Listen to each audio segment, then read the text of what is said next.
Comment éviter de réveiller son bébé avec les clics incessants de la souris? Bonjour et bienvenue. Dans cette vidéo, je vous partage ce qui me sauve la vie au quotidien, c'est-à-dire ce qui me permet de travailler sans réveiller bébé, sans réveiller les enfants. Je suis dans l'informatique, il m'arrive de devoir travailler le jour, la nuit, le week-end, et quand on a une famille, ça peut devenir très contraignant, surtout au niveau du bruit. Se réveiller pour travailler est déjà assez pénible, mais si dans la foulée on réveille toute la famille, ça tourne à la catastrophe. Le plus bruyant pour moi est toujours la souris, avec ses clics-clics incessants. C'est ce qui finit forcément par réveiller tout le monde. J'ai dû partager mon bureau avec la chambre de bébé pendant plusieurs mois, mais même si je cherche à m'isoler pour travailler dans la cuisine, les clics-clics, la nuit, ça s'entend même de l'autre côté du couloir, vraiment. Je suis donc parti à la recherche d'équipements silencieux et fiables. Si je dois travailler la nuit, c'est pour gérer une urgence et pas pour ajouter une autre urgence avec des pleurs de bébé. Alors mon choix s'est porté sur ce modèle de souris, la Logitech Pebble M350. Vous trouverez le lien dans la description de la vidéo. Elle est robuste, fiable, elle est tout-terrain et surtout elle est silencieuse.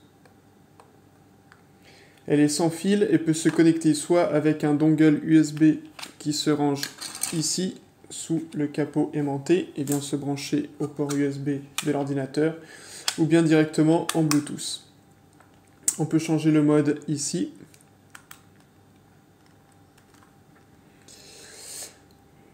Lumière verte, dongle. Lumière bleue, Bluetooth.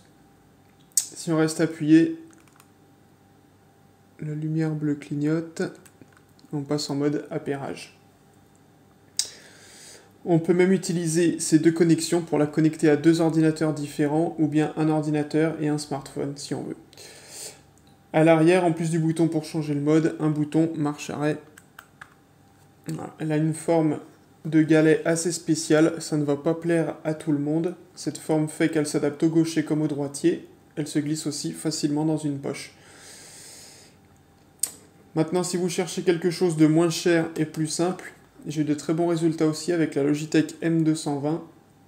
Le lien sera aussi dans la description de la vidéo. Elle est un peu plus courte,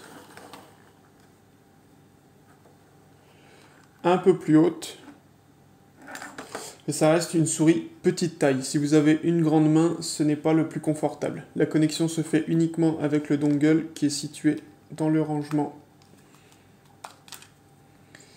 de la pile ici et possède donc qu'un bouton marche-arrêt. Ce sont deux souris très simples, uniquement clic gauche, clic droit, molette, avec le clic molette. Si vous êtes accro aux souris multi-boutons et multifonctions, passez votre chemin, ça ne va pas le faire pour vous.